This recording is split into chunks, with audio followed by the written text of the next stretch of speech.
खुद दिल्ली पुलिस का मैं एक जवान हूँ, अच्छी पोजीशन पे। मैं जिस दिन सुनो जिस दिन लोग लाके मरवाए हैं। मैं बात तो सुनो। हाँ। जिस दिन मुझे पता चला था प्रोसेस स्टार्ट होने वाला है, हाँ। मेरी ड्यूटी लगाई थी, उसी दिन मैं मेडिकल लीव पे चला गया था। दोबारा फोन आया मेरे पास कि आपकी मेडिकल लीव खत्म हो गई है, आप दोबारा आ जाओ। मैं अपनी मेडिकल लीव एक्सटेंड करना चाह रहा हूँ, तो उन्होंने क्लियर मना कर दिया कि नहीं होगा। तो मैंने उनको कल उन्होंने मुझे इतना फोर्स किया ज्वाइन करने के लिए। आज ये मेरा भाई खड़ा साथ में, आज सुबह मैं रिजाइन दे गया हूँ अपनी जॉब से, क्योंकि मुझे छोड़ दी, मुझे चाहिए ही नहीं ना, चाहिए नहीं ना। इतना काबिल बना रखा है मेरे टीचरों ने, मुझे इतना काबिल बना रखा है। सरकारी नहीं चाहिए, क्वार्टर नहीं चाहिए, सरकारी गाड़ी नहीं चाहिए, सरकारी सैलरी नहीं चाहिए। कल मैंने जब फोन करके मैंने उनसे पूछा, वाह भाई कैसे मार दिए डंडे, मतलब तुम्हारा हाथ नहीं कांपा? बोला भाई आंखों से आंसू आ गए, क्या करे। मारते वक्त जो टूटे हुए थे ना, उनके पैर देख के कर रहा था यार इससे अच्छा तो ना साले मरी जाए, इनको मारने से अच्छा तो। पर ऊपर से प्रेशर इतना आ रखा था, इसलिए मैंने अपना रिजाइन दे दिया। अपनी कोई उनका नाम तो नहीं लूंगा, उनकी रोजी रोटी नहीं छीनना चाह रहा मैं। उनको क्लियर ऑर्डर थे, मेरे एब्सेंस में भी मेरी तरफ से ऑर्डर गए थे कि बैच लगा के कोई नहीं जाएगा वहां पे।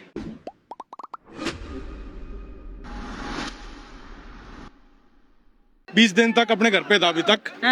मैं खुद तारीख को आए थे कि नहीं आया था। मैं बताता हूँ रीजन। मैं खुद दिल्ली पुलिस का मैं एक जवान हूँ, अच्छी पोजीशन पे। मैं जिस दिन सुनो जिस दिन लोग लाके मरवाए हैं। मैं बात तो सुनो। हाँ। जिस दिन मुझे पता चला था प्रोसेस स्टार्ट होने वाला है, मेरी ड्यूटी लगाई थी, उसी दिन मैं मेडिकल लीव पे चला गया था, क्योंकि मुझे नहीं रोकना था इनको। क्योंकि कहीं ना कहीं मुझे पता था ये गैप है, इसलिए मैं मेडिकल लीव पे तभी के तभी चला गया था। फिर दोबारा फोन आया मेरे पास कि आपकी मेडिकल लीव खत्म हो गई है, आप दोबारा आ जाओ। मैं अपनी मेडिकल लीव एक्सटेंड करना चाह रहा हूँ, तो उन्होंने क्लियर मना कर दिया कि नहीं होगा। तो मैंने उनको इतनी जवानों की कमी है, बंगाल से भी बुलाए गए हैं जवान, और आप लोग छुट्टी ले। नहीं, उनका कहना है लोकल को नहीं, उनका कहना है लोकल को लोकल हैंडल कर सकते हैं। हम टेररिस्ट है, हमारे लिए इतने सुरक्षा लगा दो। आज ही 20 यही मेरा आपके चैनल के माध्यम से सरकार से सवाल है। आप एक भाई को देख रहे हैं पीछे पुलवामा शहीद होके उन्होंने नाम लिखवा के घूम रहे हैं, उनका जवाब तो आपने दिया नहीं कि कहाँ से आ रहे हैं। जहाँ सुरक्षा की जरूरत है वहाँ तो जवान आप लगा नहीं रहे हैं, जवानों के मुद्दों पे आप चुप है। अब हमारे सामने जवान लगा रहे हो, जो बच्चे हाथों में कलम लेके तैयारियां कर रहे हैं। हम यही मैं देश से पूछना चाहता हूँ इस माध्यम से, जितने भी लोग देख रहे हैं आपके चैनल के माध्यम से, क्या हम गुंडे हैं? हम आप पे ऊपर बमबाजी करने आए, सवाल पूछने आए सर, वो भी शांति। तो यही रहे हैं पुलिस वाले कह रहे हैं। आज अभी मैं आ रही थी तो एक पुलिस वाला कह रहा है कि आप बहुत स्टूडेंट की बात दिखा रही हैं, पुलिस वालों को नहीं दिखाई। देख लीजिए आप पुलिस वाले, उनको ये बताओ। कल में पुलिस वाले भाई कल उन्होंने मुझे इतना फोर्स किया ज्वाइन करने के लिए। आज ये मेरा भाई खड़ा साथ में, आज सुबह मैं रिजाइन दे गया हूँ अपनी जॉब से, क्योंकि मुझे छोड़ दी, मुझे चाहिए ही नहीं ना, चाहिए नहीं ना। इतना काबिल बना रखा है मेरे टीचरों ने, मुझे इतना काबिल बना रखा है। सरकार की जरूरत नहीं, मुझे टीचरों ने बना रखा है। प्राइवेट कर लेंगे, जमीन है जमींदारा कर लेंगे, पहले वाले के भूखे मरते थे। ये सरकारी नौकरी के बच्चे, सरकारी नौकरी नहीं चाहिए, क्वार्टर नहीं चाहिए, सरकारी गाड़ी नहीं चाहिए, सरकारी सैलरी नहीं चाहिए। कल मैंने जब डंडे लगते हुए देखे, खुद मेरे साथ जो जॉब करते वो डंडे, उनसे मैंने बातचीत की, भाई कैसे, फोन करके मैंने उनसे पूछा, वाह भाई कैसे मार दिए डंडे, मतलब तुम्हारा हाथ नहीं कांपा? बोला भाई आंखों से आंसू आ गए, क्या करे। मारते वक्त जो टूटे हुए थे ना, उनके पैर देख के कर रहा था यार इससे अच्छा तो ना साले मरी जाए, इनको मारने से अच्छा तो। पर ऊपर से प्रेशर इतना आ रखा था, इसलिए मैंने अपना रिजाइन दे दिया। अपनी कोई और कर लेंगे, सरकारी नहीं करेंगे अब। पुलिस की बात करें, सरकारी नहीं करेंगे अब। पहले मैं अपना परिचय भी नहीं बता रहा था, मेरा नाम मोहित है, मैं सब इंस्पेक्टर हूँ। मुझे में रिजाइन दे दिया। नहीं देना मैडम, नहीं करनी नौकरी। अभी मैं कैमरे पे फोन मिला, अपनी मम्मी के पास फोन मिलाऊं, मेरी मम्मी यही बोलेगी बेटा वहीं रहियो, घर मत आजियो जब तक उनको हक ना मिल जाए। सीधी बात यही है। घर पे किसी चीज की कमी नहीं है मैडम, मेरे घर पे किसी चीज की कमी नहीं है। जो गए हैं वो भी मेरे भाई थे, जो बैठे ये भी मेरे भाई है। बस यही चाहिए। और सरकार ये नौकरी पाने के लिए कितना लोग पापड़ बेलते हैं। इनकी कोई गलती है मैडम? चलो मैंने छोड़ दिया, इनकी कोई गलती थी? इनको डंडे मारे किसने मारे? दिल्ली पुलिस ने मारे। मैं होता मैं भी मारता, मुझे भी ऑर्डर मिलते, मुझे ही मारने पड़ते। या तो नौकरी चाहिए या भाई चाहिए। मुझे भाई चाहिए तो नौकरी नहीं चाहिए थी। वक्त के मंगल पांडे से मैं मिल रही हैं आप। गजब। बिल्कुल मैडम। अब स्कैम नहीं, स्कैम इतना बड़ा है। मैं जो अभी भी मतलब मेरे साथ के जो जॉब कर रहे हैं, अच्छी मतलब पोजीशंस पे लगे हुए हैं, मैं आप सबको ही बता देता हूँ। मैं सबसे बात करता रहता हूँ क्या चल रहा है भाई, क्या नहीं चल रहा है। वो सीधा बताते भाई उन्होंने ये बोला है कि 10 दिन बैठे रहेंगे, ऐसे मार दो या तो आए ही नहीं, या जो टूटे हुए हैं उनको देख के 10 पीछे हट जाएंगे। लेकिन मैंने उनको ये बताया था भाई ये ऐसे इकट्ठे हो रखे हैं, अनपढ़ नहीं है, सरकार के लिए सबसे बड़ा चैलेंज है। ये पढ़े लिखे आ गए यहाँ पे, अनपढ़ होते तो अनपढ़ को तो कैसे न कैसे कर देते, पढ़े लिखे आ गए, इनको सब नॉलेज है कैसे कैसे इलाज करना है सबका, कोर्ट में कैसे करना है। ये कलम की मार मारेंगे मैडम, लट्ठों की मार नहीं मारेंगे, ये वाले कलम की मार मार देंगे। सबसे बड़ी मार होगी सरकार के लिए। तो सुनी नहीं रही, आज कोर्ट ने कहा कि हमारे पास इतना समय नहीं है कि हम वो वीडियोस पे संज्ञान लें। आज कोर्ट ने कहा हम सुनेंगे ही नहीं ये जो लाठी खाए बच्चे हैं उनकी बात। मैडम जब कोर्ट में ना एक, क्या कह रहे हो? मैं कह रहा हूँ कि कोर्ट तो फेवर कर रहा है ना, अगर कोर्ट फेवर नहीं करेगा तो सरकार को जवाब देना पड़ेगा। तो अकाउंटेबिलिटी लाने के लिए वो तो इन्हें एक तरफा मार नहीं खानी पड़ रही है। दिल्ली पुलिस वाले अलग कूट रहे हैं, हाई कोर्ट बात नहीं सुन रहा है, सरकार अपनी हट पे है, ये लोग बैठे हुए हैं। जज डिसीजन अच्छे से कर ले, लेकिन फैसले टाइम जब दिल्ली से फोन आता है ना उनको ही भड़क हो जाती है। सही बता रहा हूँ, उनके पास भी 2 ही ऑप्शन होते हैं, या तो छोड़ दे या इंसाफ करें। इंसाफ करना उनके बस की नहीं है, इसलिए वो सरकार के साथ चलते अपनी जॉब के लिए। इंसाफ वो कर नहीं सकते। ये संविधान उनको सुओ मोटो लेने का पूरी तरीके से अधिकार देता है। चाहे तो जुडिशरी सुओ मोटो ले सकती थी इस एक्शन पे पूरी तरीके से, जिस तरीके से सरकार की खामोशी पे, जो कि 3 रीड चलते हैं, जो कि इसमें से एक जुडिशरी भी आता है। क्यों नहीं लिया गया कोर्ट की तरफ वही मैम, रीड नहीं है, मरे हुए लोग हैं, बिल्कुल मरे हुए मैडम। एक छोटे एक लोग हैं मैम, देश के सीजीआई से ये कॉकरोच इन्होंने हमको बता रखा है, इतने कॉकरोच पैदा हो रखे हैं। ये क्या है, उस पद की उन्होंने गरिमा नहीं रखी। अब क्या, अब उन्होंने अपना परिचय पहले ही दे रखा है देश के युवा को कॉकरोच बोल के। तो आप क्या, अब देखो क्या ही उम्मीद रखी? एक छोटी सी लाइन बनती है मोदी के लिए, बोला नाम मेरा मोदी, सरकार मेरी खटारा, अगली बार बनवा दो देश बिकवा दूंगा थारा। सच्चाई है, ये सच्चाई है उनकी, देश बिकवा देगा अगली बारी वो। अभी जम्मू में जो कश्मीर में 370B हटी थी, कोई कोइंसिडेंस तो नहीं होगा उसका? रीजन पता है किसी को हटाने का? वहाँ माइनिंग नहीं कर सकते थे कश्मीर में। माइनिंग क्यों नहीं कर सकते थे? वहाँ पे एथनॉल है, पता है किसी को? बैटरी भी बनेगी, बैटरी में क्या आएगा? एथनॉल आएगा बैटरी में भी। गाड़ियां आना ये कोइंसिडेंस नहीं है। पेट्रोल की डीजल की गाड़ियां बंद होना, इलेक्ट्रिक ज्यादा मार्केट में आना कोइंसिडेंस नहीं है, क्योंकि उसका कॉन्ट्रैक्ट किसके पास है? अडानी के पास है। अडानी तो मतलब इनका घर का भाईचारा हो चुका है, ये सबसे क्लियर है। और रियलिटी बता रहा हूँ, अगली बार मोदी आ गया ना तो देश को बिकवा के ही जाएगा। पर है ना, पर एक भीड़ से एक अच्छी चीज होगी, इस आज जो आंदोलन हुआ ना इससे एक चीज अच्छा हो गया, इसमें से भगत सिंह भी निकलेंगे, इसमें से भीमराव अंबेडकर भी निकलेंगे, इसमें से गांधी भी निकलेंगे, इसमें से सब निकलेंगे। और अगली बार ये बता रहा हूँ, जो आप कोर्ट का पूछ रहे थे, इसमें से इतने स्टूडेंट आए हैं, कोई ना कोई तो जज बनेगा मैडम। अगली बार भी कोई तो जज बनेगा। अगर भगवान ना करे दोबारा कोई ऐसा आंदोलन हो गया ना तो वो फैसला सुनाएगा, फिर सरकार कहाँ जाएगी? ये सोचना सरकार तब कहाँ जाएगी। मैं नहीं कह रहा, मैं ये नहीं कह रहा कि कांग्रेस अच्छी है, बीजेपी अच्छी है, सब दूध के दूल्हे नहीं है, कोई नहीं है दूध का दूल्हा। मोदी हटाओ देश बचाओ। सबको अपने खुद से काम करना है, काम कमाओगे तो पैसे आएंगे तो घर चलेगा। सरकार किसी के घर पे देने नहीं आएगी, लेकिन लट मरवाने आ जाएगी सरकार। सबसे आगे आएगी। सबसे पहले फोन आता दिल्ली पुलिस के पास कि भाई ये आ रहे हैं, इनका इलाज करो। मोदी खुद पुलिस को आगे कर रहा है उनके पास। अच्छा एक बात बताइए, ये जो जितने जवान अभी खड़े हैं दिल्ली पुलिस के, इसमें से बहुत तो आपके टीम बिल्कुल टीम के, बिल्कुल बटालियन।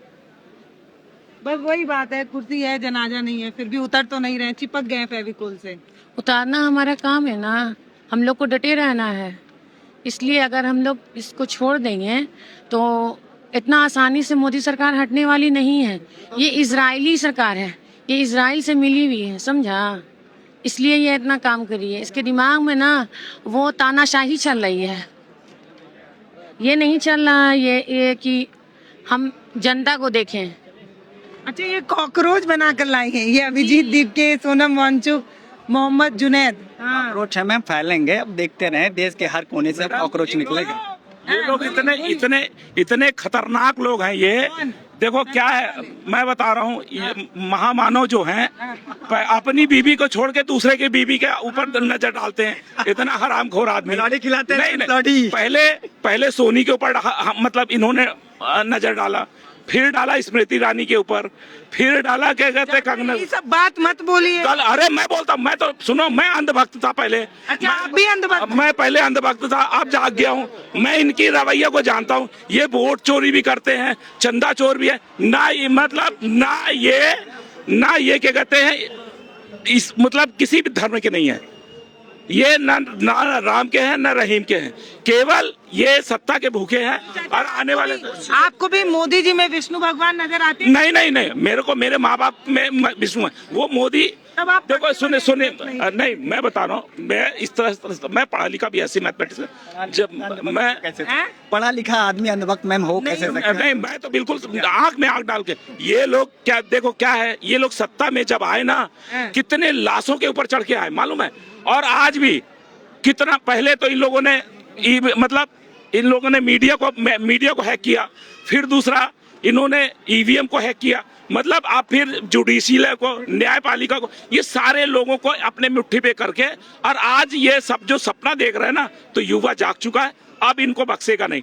आने वाले समय में ये जो आंदोलन है ना, कल जो लाठी मारी गई है बच्चियों के ऊपर, छोटे छोटे बच्चों के ऊपर और लेडीजों के ऊपर भी, मतलब जेंट्सों के ऊपर भी, मेरे सामने एक इतनी छोटी सी बच्ची को ऐसे उसकी माँ को हाथ मारा तो माँ गिर गई। वो बच्ची माँ को बचाने के लिए, तो बच्ची ने हाथ ऐसे लगा दिया तो उस बच्ची का मतलब हाथ टूट गया।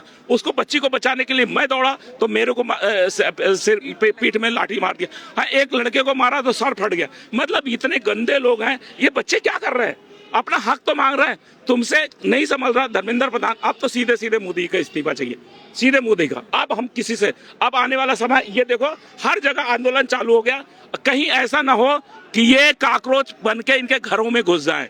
तो मैं बता रहा हूँ, हकीकत बता रहा हूँ, अगर ये लोग अभी भी नहीं सुधरे, 10 दिन के अंदर अंदर देखना ये लोग इतने ज्यादा आक्रोशित हो जाएंगे कि देखे ये संभलने वाले नहीं है। ये इनके दिमाग में ना देखो ऐसा मतलब वो डर बह गया है कि जिसका कोई।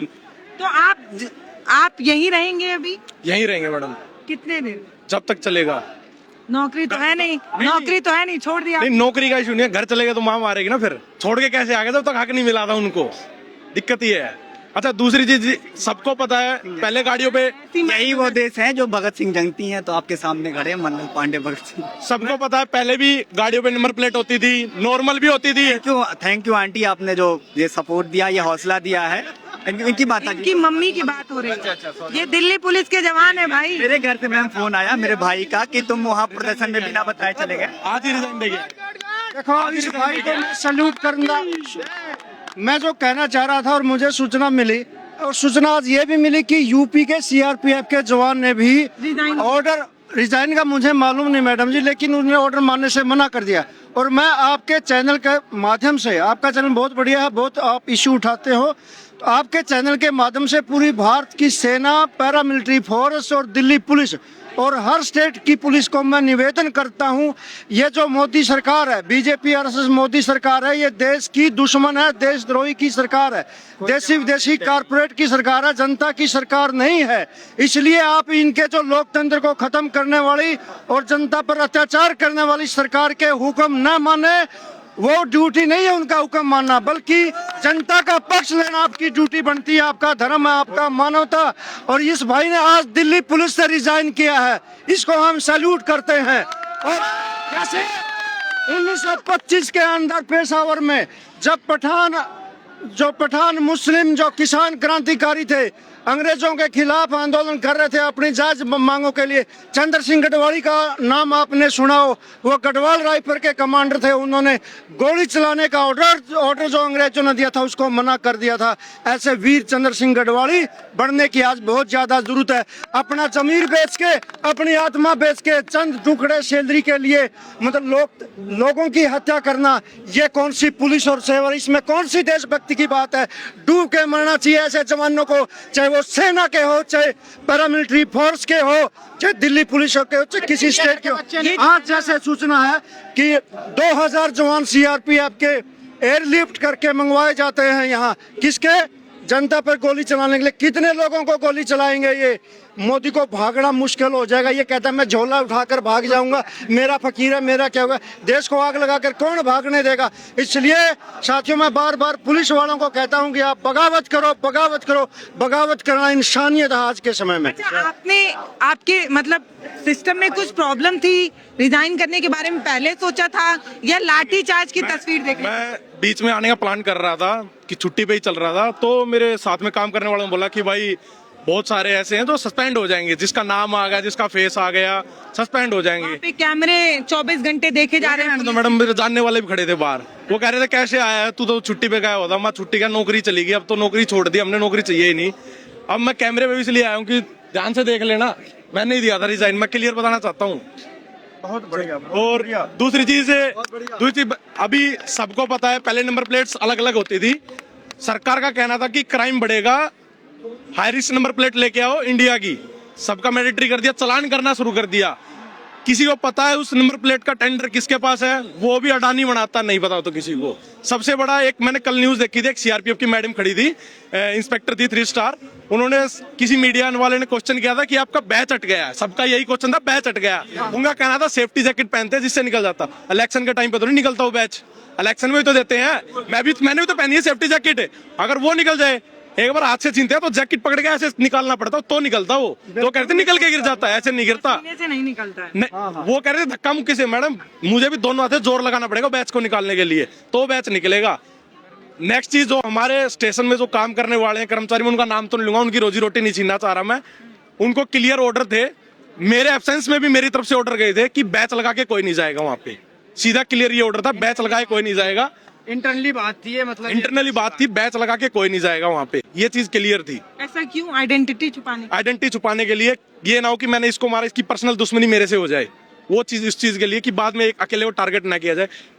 जी, भाजपाई गुंडे भी कितनी सच्चाई है कि जितने दिल्ली पुलिस के जवानों ने मारा था उनको फिर हटा के दूसरे बुलाए गए? नहीं, कोई भी सच्चाई नहीं है मैडम।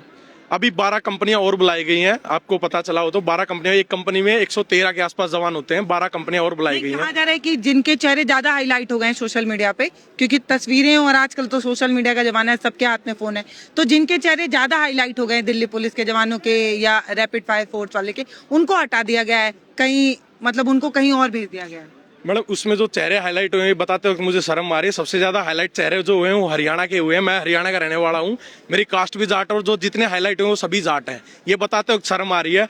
मतलब हमारे घर पे भी बहन है, बेटी है, सब हैं, लेकिन ये तरीका था नहीं उनका। हैंडल करने के और बहुत तरीके होते हैं, लेकिन ये टॉर्चर का तरीका किया गया था, सीधा टॉर्चर करना है। 2 को मारो 10 हटेंगे, ये इनकी मेंटेलिटी थी, 2 को मारो 10 हटेंगे, 10 को हटाओगे तो 20 आएंगे आगे, ये इनको पता था। 2 को मारो तो 10 हट जाएंगे, ये ऐसा उनका मानना था। यही चीजें थी उनकी, डर बैठाने के लिए, डर बैठाने के लिए था। क्लियर, ये डर इनके अंदर खत्म हो चुका है। इतना वो बात बोलते हैं ना कि इतना ही मत मारो कि डर ही खत्म हो जाए, बिल्कुल थिएटर बन जाते हैं। बिल्कुल वही बात है। क्लास में टीचर भी जब ज्यादा मारने लग जाती है ना तो वो बंदा काम करना ही बंद कर देता फिर। जी भाई मतलब मैं क्या बोलूं। कि मैम आप मंगल पांडे से मिल रही हैं, ये देश मंगल पांडों का रहा है, आप वक्त के आज इस मंगल पांडे से मिल रही हैं जो अपनी ही कंपनी से बगावत करके आज देश की क्रांति में साथ आए, युवाओं के साथ आए हैं। वंदे वंदे वंदे। धर्मेंद्र प्रधान, धर्मेंद्र प्रधान, धर्मेंद्र प्रधान।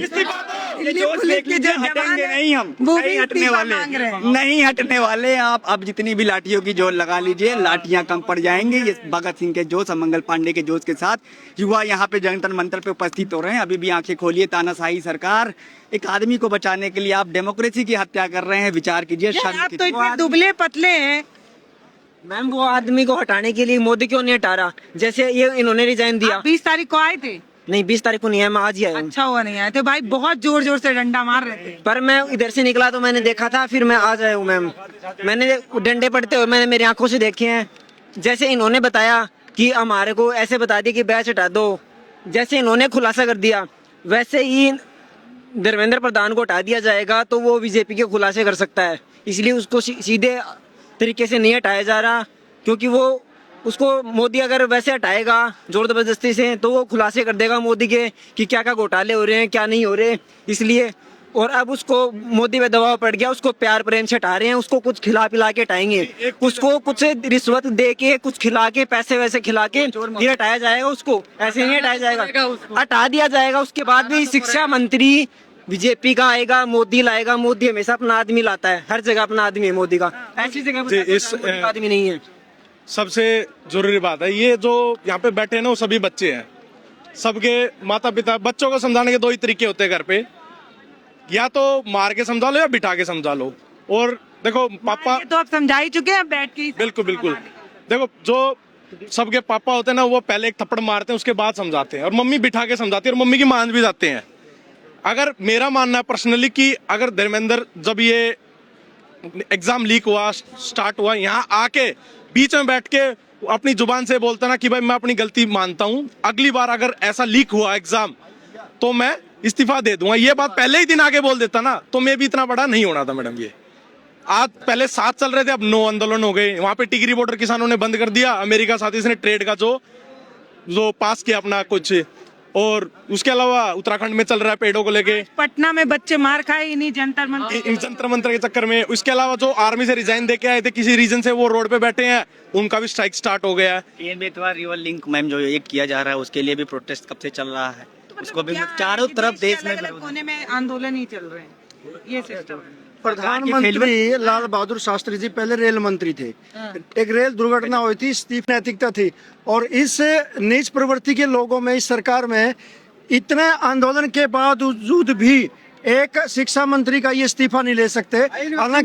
हालांकि बनाना तो इन्होंने अपना ही आदमी है, लेकिन ये तानाशाह है, इनका अहंकार है, ये चाहते हैं कि इस जरूरत नहीं है, ये भारत के प्रधानमंत्री की भूमिका में ही नहीं है, ये तो अपनी कुर्सी, अपने लोगों के लिए माल बनाना और देसी विदेशी कारपोरेट के एजेंट की भूमिका में है। ये इनकी सच। प्रिविलेज फैमिली से आते हैं, मतलब ये सवाल मेरा पहले सुनिए, आप एक प्रिविलेज फैमिली से आते हैं, आपने इस तरीके के संघर्ष नहीं देखे होंगे अपनी जिंदगी में, अभी कैसे सोएंगे इधर ना, इधर तो कोई सुविधा नहीं है, बाथरूम का अलग प्रॉब्लम है, नहाने धोने का अलग प्रॉब्लम है। मैडम डाउन टू अर्थ बंदा होता है ना, जमींदार घर से हूँ मैं, करते नहीं है लेकिन जमींदार तो आज भी हैं, दादा परदाता तो रहे हैं। घर में क्या मतलब सुविधा है तो क्या मतलब रह नहीं सकते, ये भी तो रह रहे हैं, पुलिस वाले तो बाहर रह रहे हैं, मैं भी तो रहूंगा, कभी मैंने वहां भी एडजस्ट किया हो, मैं यहाँ भी कर लूंगा, उनके साथ कर सकता हूँ, मैं इनके साथ नहीं कर सकता, ये अलग है, ये मेरे भाई, इनके साथ भी करूंगा एडजस्ट मैं बिल्कुल। और जो मतलब मुझे धमकी मतलब रिजाइन दिया ना, तो उस टाइम पे ये धमकी दी गई थी कि पेंशन नहीं आएगी, ये चीजें हो जाएंगे, तुम्हें केस लगने स्टार्ट हो जाएंगे, कुछ भी हो सकता है, समझो बात को, रिजाइन मत दो, अभी जरूरत। इस तरीके की मुझे बहुत पहला फुसला गया था, कहीं कुछ तुम जाके बता ना दो या कुछ भी इस तरीके से। तो मैं भी सभी जानते होंगे, मेरा जो गांव है वो गांव डीगल है जो झज्जर में आता है, और कुछ दिन पहले ईडी की रेड डलवाई थी मोदी ने वहां पे, क्योंकि वो एशिया का अनऑफिशियल सबसे अमीर गांव है, सबसे ज्यादा ब्लैक का पैसा उसी गांव में है। तो मुझे इस नौकरी की जरूरत वैसे भी नहीं है मैडम, मुझे इस नौकरी की जरूरत वैसे भी नहीं है, बस मैं डंडे नहीं मारते ना तो मैडम शायद मैं नहीं छोड़ता, मैं रियलिटी बता रहा हूँ, सच्चाई। बैठे थे ये तब तक ठीक है, बैठे हैं, मैं मार नहीं सकता था, पर इनको मार लगते हुए देखा ना, पैर हाथ कटा हुआ, किसी का उंगली टूटी हुई है, पुलिस वालों को तो नकली पट्टी लगी हुई है मैडम, खुलवा के देखना कभी आप कैमरे पे, खुलवा के देख लेना, पट्टी करवा देंगे, मेडिकल लेके चले जाएंगे, वो दूसरे आ जाएंगे, वो भी मार थक गए होंगे ना, मार खाते खाते थके नहीं, वो थक गए मारते मारते। तो यही रीजन है, सरकार इतनी ढीठ है, जब तक कान से पकड़ के ऐसे फेंकेंगे नहीं ना, तब तक वो नहीं सुनेंगे, नहीं उठेंगे वो।